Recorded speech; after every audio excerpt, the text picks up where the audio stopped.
So I am going to introduce our next speaker, Allison Iantosca. She's a partner with F.H. Perry Builder. So in 2008, Allison purchased F.H. Perry Builder from her father and has proudly carried on the tradition of success through strength of character, knowledge, integrity, building well, and strength of relationships. Eager to inspire success in others, Allison holds a container in which people grow and become their best selves.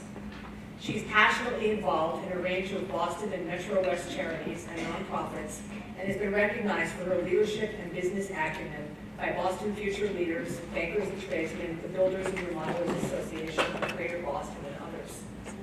On a more personal note, I have had the great pleasure of knowing Allison for a couple of years now, and she has a really rare combination of qualities.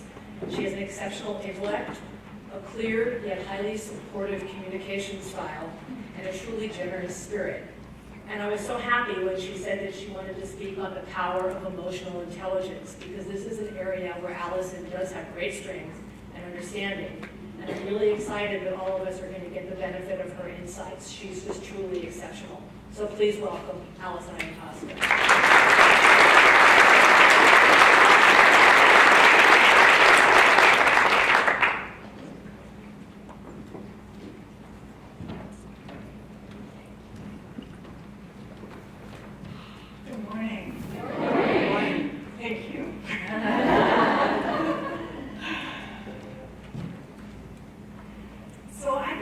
Start with this.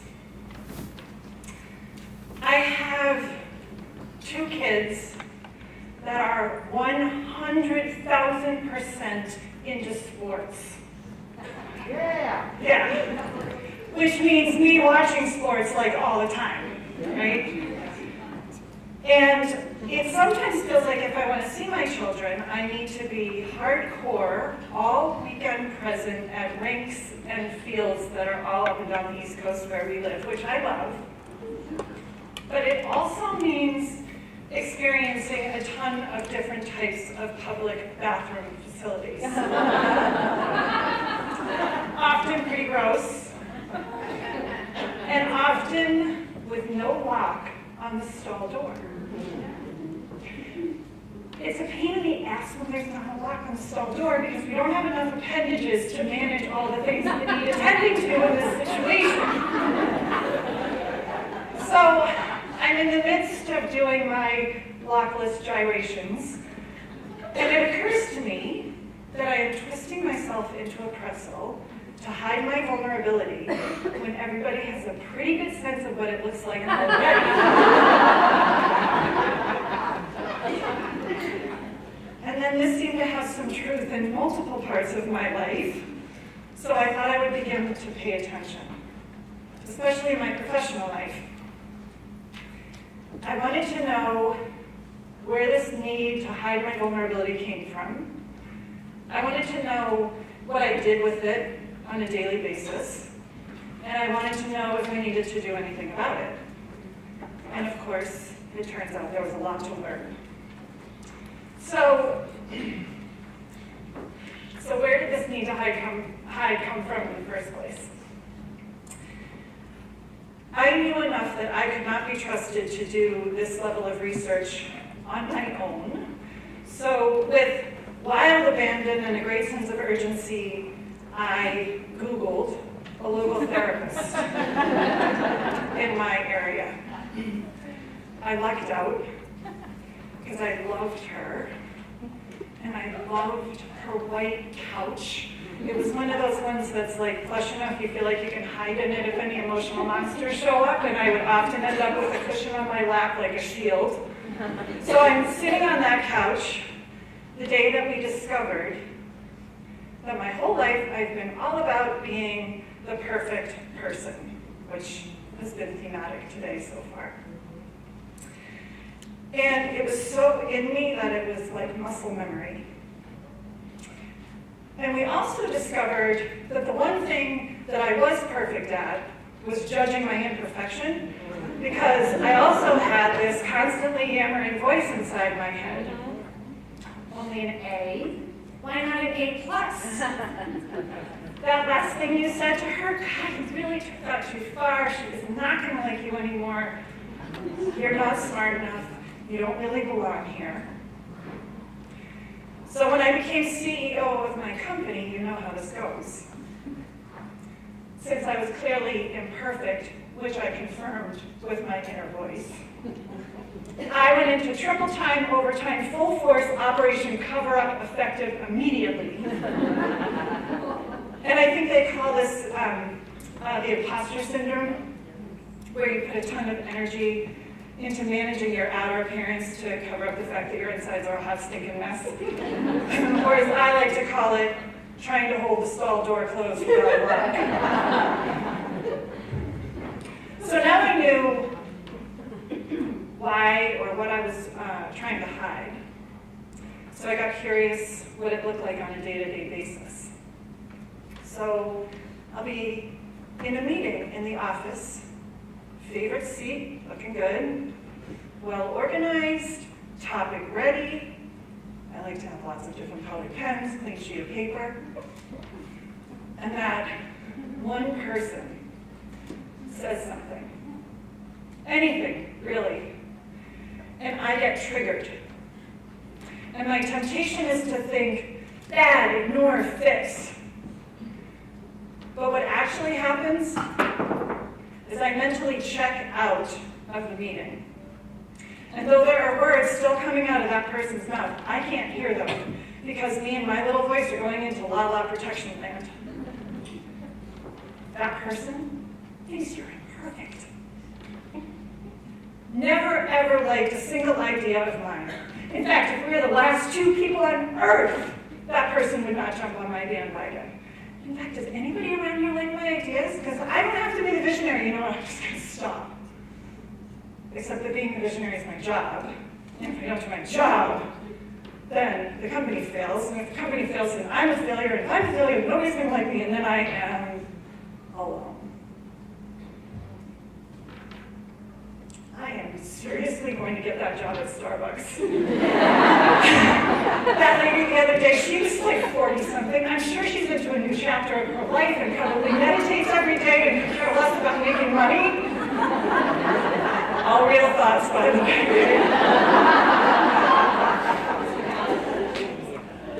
But on the outside, I sit back in my chair, cross my arms like a soft cushioned shield, definitely stop contributing to the conversation, doodle a note to appear enthralled, and end this meeting as quickly as possible so I can go back to my desk and regroup and build on my story of failure and unsympathetic employees. And I'm exhausted. It's like 9:05 in the morning.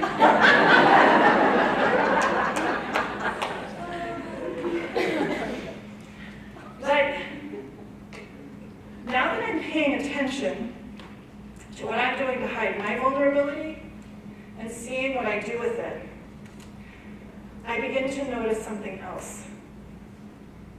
I'm not the only one trying to hide something. Now that I know how loud my crazy-ass internal voice is and seeing what I do with it, I noticed that in that very same meeting, a really talented colleague also just stops talking. Or a very smart and creative person blurts out something super hurtful. Later on, I'll overhear two colleagues who have plenty of work to do, choosing to use that time to talk about how clueless another colleague is. Or worse, on a Friday afternoon at 4 o'clock, I will find someone sitting in my office choosing to quit because that seems easier than the investment it would take into being vulnerable and making things change.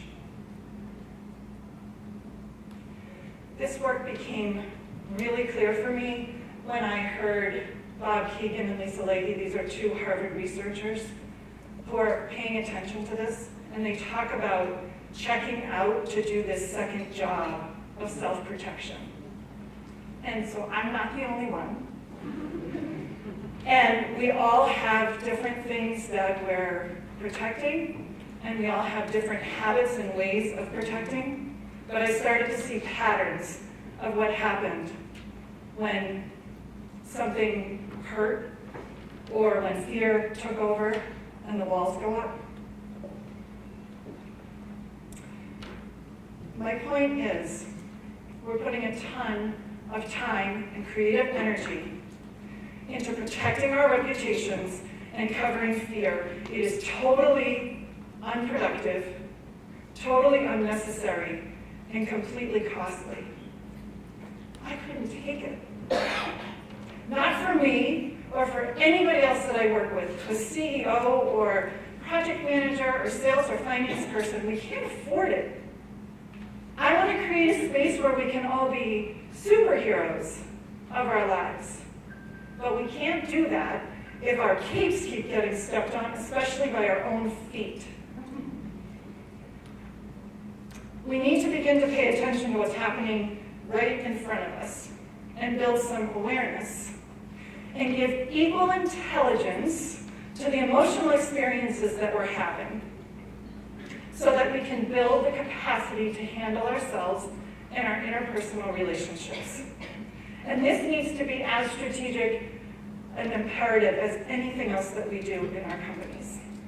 So I needed to do something. And I came up with 3 tools that I implemented. 1, save myself from going down the rabbit hole. 2, assume everyone is operating with the best of intentions. And 3, ask for information that I don't have. So save myself from going down the rabbit hole. For me, this meant learning to see my little friend, my little voice as my friend, wanting to really protect me, and wanting to make sure that I don't get hurt or mess up.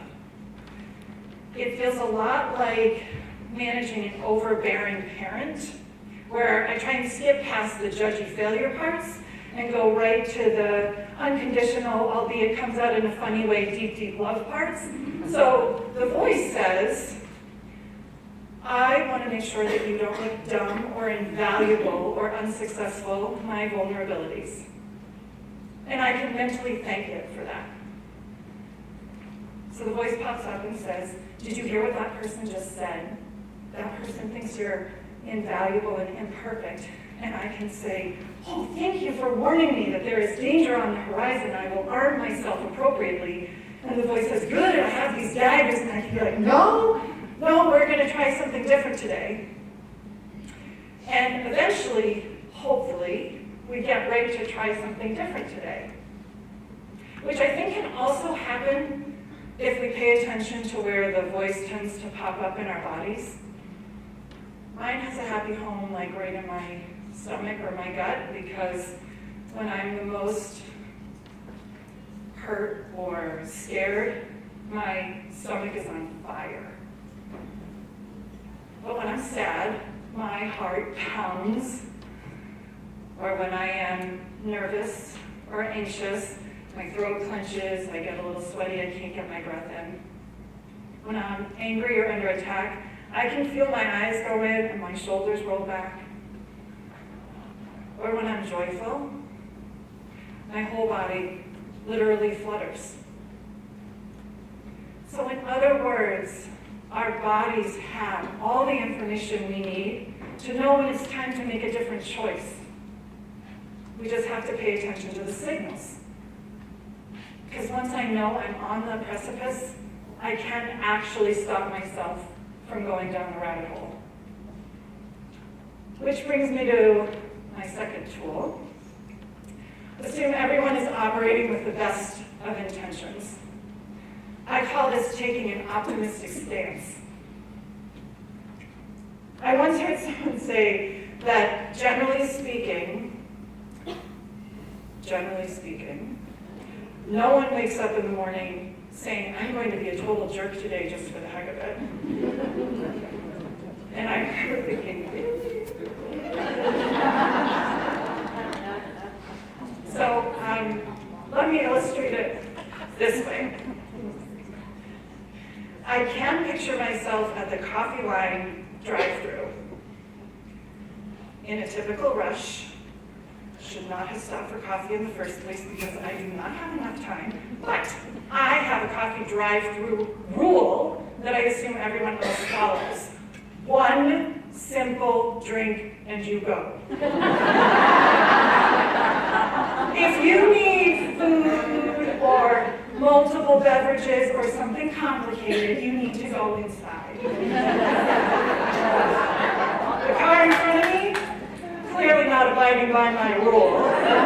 There are bags and drinks going in and then back in and out, and I am getting myself so worked up. Super hyper, stopping short of honking my horn and yelling my rule out the window. I have totally villainized the driver for ruining my day and making me late. Finally, I pull up, to the window, coffee, till the sweet, pimple-faced teen leans out and says, "No charge today. The woman in front of you felt so bad she was taking long."